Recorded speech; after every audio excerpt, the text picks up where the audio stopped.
Narito ang ulo ng mga balita sa mga oras na ito.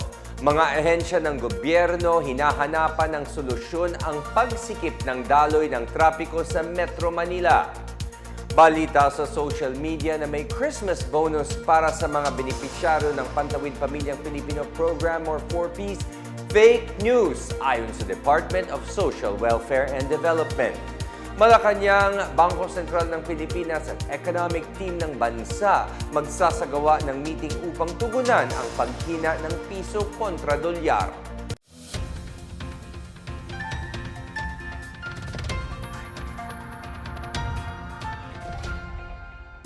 Ako po si William Theo para sa PNA Headlines. Tiniyak ng Malacanang na kumikilos ang mga ahensya ng gobyerno para solusyonan ang problema ng daloy ng trapiko sa Kamaynilaan. Sinabi ni Palace Press Officer Claire Castro na nagbigay si Pangulong Ferdinand Marcos Jr. ng direktiba sa mga piling ahensya na tugunan ang matagal ng issue sa pagsikip ng daloy ng trapiko. Ayon sa Pangulo, sa ngayon ginagawa ng paraan ng mga ahensyang ito na papagaan ang traffic lalo na ngayong magpapasko at bagong taon.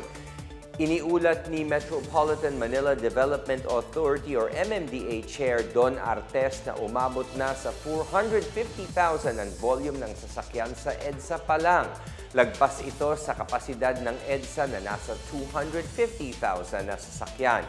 Sinabi ni Artes na pinaigting ng MMDA ang clearing operations nito sa mga mabuhay lane. Hinihikayat rin anya nila ang mga tao na gumamit ng pangpublikong sasakyan. Nakikipag-ugnayan rin ang MMDA sa Department of Transportation para mapalawig ang operasyon ng bus, carousel, MRT at LRT.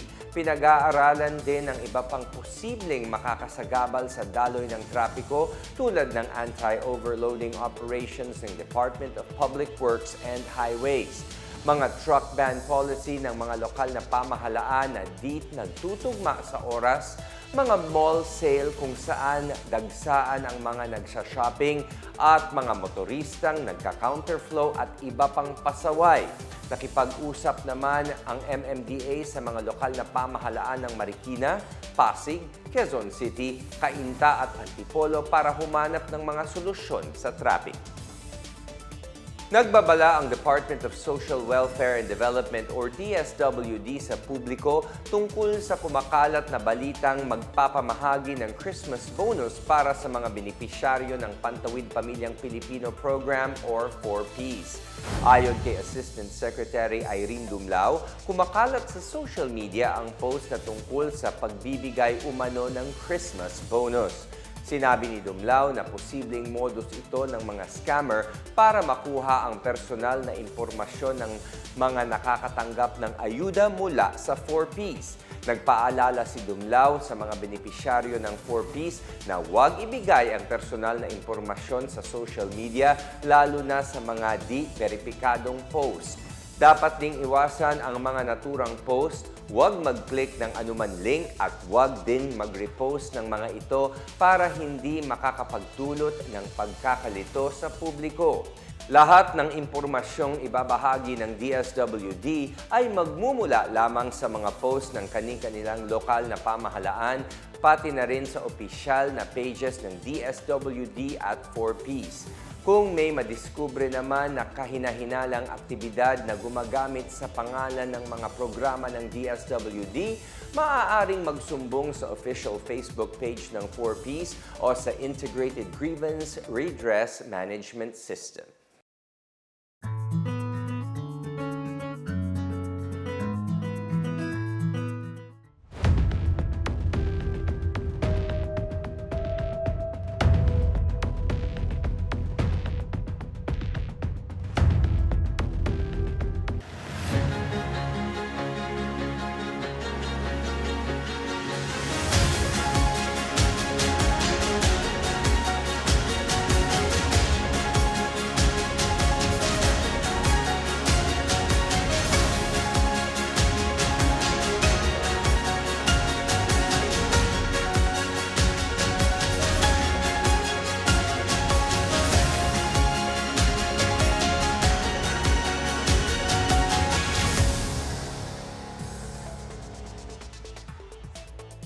Nakikipag-ugnayan ang Malacanang sa Bangko Sentral ng Pilipinas o BSP at sa economic team ng bansa upang tugunan ang patuloy na paghina ng piso kontra dolyar.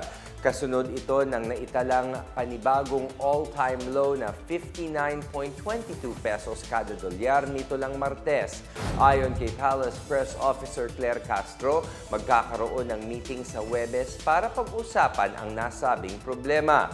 Posibleng matalakay din anya sa pagtitipon kung makakaepekto ba ang paghina ng piso sa pagtaas ng presyo ng mga bilihin sa pagdating sa Kapuskuhan at Bagong Taon.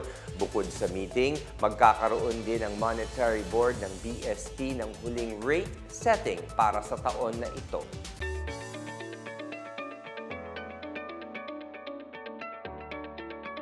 At sa balitang pangkalakalan, inaasahang bababa pa ang presyo ng langis sa mga susunod na linggo dahil sa inaasahang oversupply nito ayon sa isang opisyal ng Department of Energy or DOE.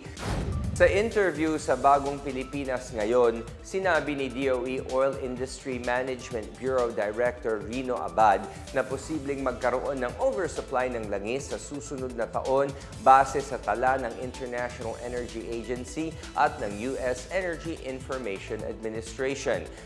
Nasa 2 linggo na anyang mababa ang presyo ng langis at malaki ang posibilidad na magpapatuloy ito dahil sa nakaambang oversupply sa 2026.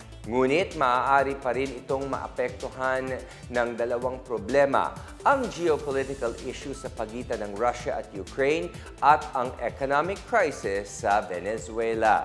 Sa kabila nito, sinabi ni Abad na mananatili ang mataas na supply ng langis sa unang 3 buwan ng 2026. Samantala, inanunsyo ng lokal na pamahalaan ng OPOL sa Misamis Oriental nito lang Martes na magsisimula ang pagtatayo sa 100 million pesos na Seaside Boulevard Project sa unang buwan ng 2026. Sa isang interview, sinabi ni OPOL Mayor J. Francis Bago na popondohan ang nasabing proyekto ng Tourism Infrastructure and Enterprise Authority matapos itong aprubahan ng Northern Mindanao Regional Development Council. Tinuwag na anya ang boardwalk sa lugar upang magbigay daan sa itatayong modern coastal park na may dedicated parking spaces, event center at lighted fountain. 2 ektarya ng lupa ang ilalaan para sa proyekto na gagawing tourist attraction ang seaside area sa Municipal Hall ng lugar. Ayon kay Bago, mapapalakas ng proyekto ang turismo at lokal na ekonomiya ng lungsod dahil maraming mamumuhunan ang pupunta dito.